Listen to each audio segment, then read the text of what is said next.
তুমি বিদ্যাসাগর, ধন্য তোমার জ্ঞান।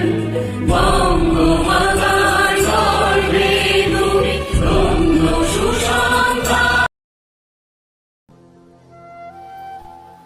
ঊনবিংশ শতাব্দীতে হয়েছিল তোমার আগমন।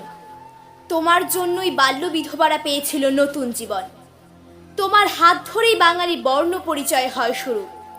তুমি বাঙালি প্রকৃত শিক্ষক, তুমিই শিক্ষাগুরু। বিদ্যাসাগর হয়ে উঠেছিলে তুমি কঠোর সাধনার জোরে। বিদ্যাসাগর নামে আজও তুমি রয়েছ সবার অন্তরে। তোমার অবদান এই সমাজ, শিক্ষা তথা নারীদের সম্মানে। সে কথা আজও বাঙালি জাতি গর্বের সাথে মানে। গরিব দুঃখীর সেবায় নিয়োজিত ছিল তোমার প্রাণ।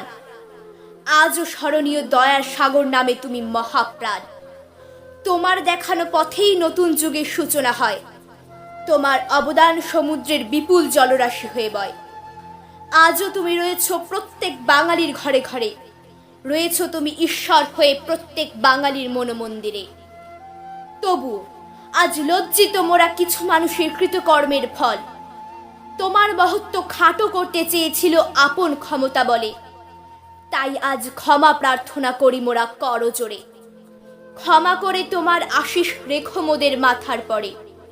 তোমার দেখানো পথ হতে মোরা যেন না যায় সরে।